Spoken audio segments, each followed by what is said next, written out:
കുഴപ്പമില്ല, നാട്ടിൽ എല്ലാരും അടിച്ചു വിളിക്കുന്നത് സന്തോഷത്തോടെ ഇരിക്കുന്നുണ്ടല്ലോ, അത് കാണുമ്പോൾ തന്നെ നമുക്ക് ഭയങ്കര ഒരു സന്തോഷമായിട്ട്.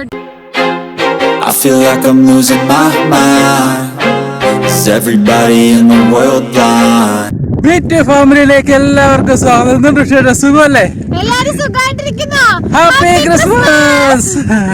എല്ലാവരും അടിച്ചു പൊളിക്കേട്ടോ. നാട്ടിലൊക്കെ തകർക്കുമല്ലേ എല്ലാരും കൂടെ? നാട്ടിലെല്ലാരും അടിച്ചു പൊളിക്കാണ്. ഞങ്ങൾ ഇന്നലെ വീട്ടിൽ വിളിച്ചായിരുന്നു. അപ്പൊ വീട്ടിൽ നിന്ന് മക്കളും മമ്മിയും പപ്പയും പിള്ളേരും എല്ലാവരും തകർക്കും.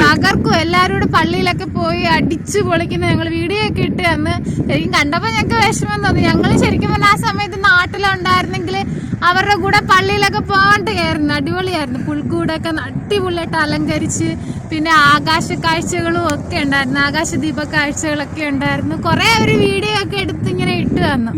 നല്ല അടിപൊളി തകർക്കുമായിരിക്കും. അപ്പൊക്കെ ഉണ്ടാക്കി ഫുഡൊക്കെ ഉണ്ടാക്കി അടിക്കാനുള്ള പരിപാടിയിലാണ് ഇങ്ങനെ എല്ലാരും. ഞങ്ങള് ഡ്യൂട്ടിക്ക് പോവുകയാണ്. നമുക്കിപ്പോ അതുപോലെ തന്നെ ഡ്യൂട്ടി ഉണ്ട്. നമുക്ക് വെള്ളിയാഴ്ചയുള്ള അവധി, വെള്ളിയാഴ്ച ദിവസമുള്ള അവധി ചിലയിടത്തൊക്കെ അവധി കൊടുത്തിട്ടുണ്ട്, പക്ഷെ നമുക്ക് അവധി ഇല്ല. അതുകൊണ്ട് നമ്മള് ഡ്യൂട്ടിക്ക് എന്നും പോകുന്നാലേ പോവാണ്. വ്യത്യാസമൊന്നും തോന്നുന്നില്ല. പിന്നെന്ന് വെച്ചാൽ എല്ലാ പ്രവാസികളടുത്തുള്ള അടുത്തൊക്കെ ഇങ്ങനെയൊക്കെ തന്നെ, പ്രവാസികളായിട്ടുള്ള എല്ലാ സ്ഥലങ്ങളിലും കുഴപ്പമില്ല, നാട്ടിൽ എല്ലാരും അടിച്ചു വിളിക്കുന്നത്. എല്ലാരും സന്തോഷത്തോടെ ഇരിക്കുന്നുണ്ടല്ലോ, അത് കാണുമ്പോൾ തന്നെ നമുക്ക് ഭയങ്കര ഒരു സന്തോഷമായിട്ട് ഇരിക്കുന്നു. പക്ഷെ തണുപ്പ് തുടങ്ങി കേട്ടോ, അതാ ഞങ്ങൾ ഇങ്ങനെ ഇട്ടേക്കുന്നത്. ചേട്ടൻ തല ഇടുന്നില്ലേ? ഇല്ല, ഇടുന്നുണ്ട്. ഇത് കഴിച്ച് ഞാൻ തലയിട്ടോണ്ട് ഒറ്റ ഓട്ടോട്.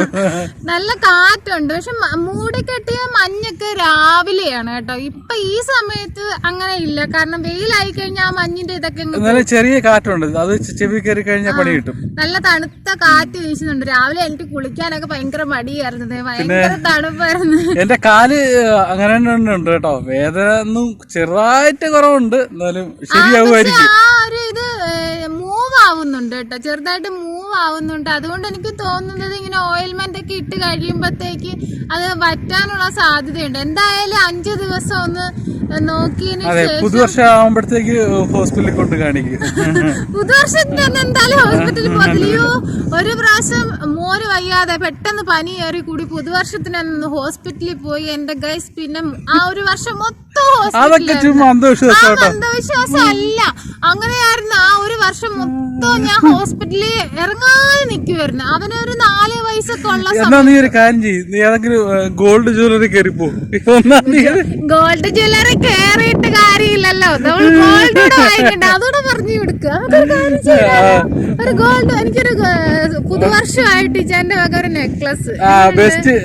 ഡയമണ്ട് വേണോ ഗോൾഡ് വേണോ? ഡയമണ്ട് ഒന്നും വേണ്ട, തൽക്കാലം ഗോൾഡ് മതി അല്ലേ.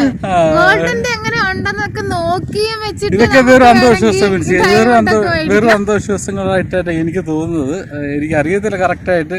ചിലവർക്ക് ശരിയാവും, ചിലവർക്ക് ശരിയാവും. ഇല്ല, അങ്ങനെ ഞാൻ കേട്ടിട്ടുണ്ട്. കുറെ പേരാണെങ്കിൽ എന്തോ എനിക്ക് അറിയത്തില്ല, പക്ഷെ ഞാൻ ഇവിടെ തന്നെ ഞാൻ കണ്ടിട്ടുണ്ട്. 1-ാം തീയതി ആർക്കും പൈസ 1 രൂപ പോലും മനുഷ്യർക്ക് പൈസ കൊടുക്കത്തില്ല.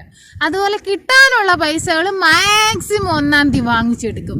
അത് അങ്ങനെയുള്ള മനുഷ്യരെ ഞാൻ കണ്ടിട്ടുണ്ട്. അതുകൊണ്ട് ആരാന്നൊന്നും ഞാൻ പറയുന്നില്ല, എനിക്ക് അങ്ങനെയുള്ള മനുഷ്യരെ അറിയാം. പക്ഷെ അവര് പക്ഷെ നല്ല അത്യാവശ്യം പൈസയൊക്കെ ഉള്ള ആളുകളാണ് കേട്ടോ. അവരൊക്കെ അനുഭവത്തിൽ നിന്നായിരിക്കും അവരൊക്കെ പഠിച്ചിട്ടുള്ളത്. ഞാനൊന്നൊരു ചേനോട് പറയാം, 1-ാം തീയതിയിലുള്ള പരിപാടി ഒന്നും നമുക്ക് വേണ്ട, നമുക്ക് അങ്ങനെയൊക്കെ ഒന്ന് ഫോളോ ചെയ്ത് നോക്കിയാലോ. പക്ഷെ നമ്മള് 1-ാം തീയതി എല്ലാം ക്ലിയർ ആക്കും. അന്നേരം 1-ാം തീയതി തന്നെ ക്ലിയർ ആക്കല്ല. അല്ല, സാലറി കിട്ടിയ ഉടനെ സത്യം 1-ാം തീയതി കിട്ടിയ ഉടനെ നമുക്ക് കൊടുക്കാനുള്ളത് എല്ലാം കൊടുത്തു കഴിഞ്ഞെങ്കിൽ ഒരു സമാധാനമേ ഉള്ളൂ. കയ്യിൽ വെച്ചുകൊണ്ടിരുന്നു കഴിഞ്ഞ് ഓരോ ആവശ്യങ്ങൾക്കായിട്ട് ചെലവായി പോയി കഴിഞ്ഞാൽ പോയി, പിന്നെ കയ്യിലൊന്നും കാണത്തില്ല. അതുകൊണ്ട് കിട്ടാനുള്ളവർക്കൊക്കെ അപ്പം കൊടുത്തങ്ങ് തീർക്കും. അപ്പോഴെന്താ പറയാ, ഇനിയിപ്പോ ഡ്യൂട്ടിക്ക് കയറണം. ഡ്യൂട്ടിക്കുള്ള സമയമായി. ഞങ്ങളിങ്ങനെ നടന്ന് പോകുന്ന വഴിക്കൊരു മരത്തിന്റെ തണൽ. നിങ്ങളെല്ലാം അടിച്ചു പൊളിക്കുക, ഞങ്ങൾ ഇവിടെ ഡ്യൂട്ടിയൊക്കെ ചെയ്ത് അടിച്ചു പൊളിക്കുക കേട്ടോ. ഡ്യൂട്ടിയിൽ ഇരുന്നോണ്ട് എല്ലാവരുടെ വീഡിയോസും കാര്യങ്ങളൊക്കെ കണ്ട് ഞങ്ങളും ഇങ്ങനെ ഇരിക്കാം. അപ്പോഴെല്ലാരും പ്രാർത്ഥിക്കുക, ഞങ്ങൾക്ക് വേണ്ടിയിട്ടും പ്രാർത്ഥിക്കുക. എന്താ പറയാ, ആഘോഷങ്ങളൊക്കെ എല്ലാവരും നന്നായിട്ട് ആഘോഷിക്കുക. മക്കളും കുടുംബവും ഒക്കെ ആയിട്ട് നന്നായിട്ട് ആഘോഷിക്കുക. പറ്റുന്നെങ്കിൽ പുറത്തൊക്കെ പോവുക. പിന്നെ പുറത്തൊക്കെ പോകുമ്പോൾ ശ്രദ്ധിക്കുക, നന്നായിട്ട് കൊറോണ പഴയ പോലെ എല്ലായിടത്തും വരുന്നുണ്ട്. അപ്പൊ അതൊക്കെ ഒന്ന് ശ്രദ്ധിക്കുക. അപ്പൊ എല്ലാരും എന്താ പറയാ, എല്ലാവർക്കും നല്ലൊരു ക്രിസ്മസ് ആശംസിക്കുന്നു. അപ്പൊ വീണ്ടും കാണുന്നതിനെ പറയാം എല്ലാവർക്കും ബൈ ബൈ.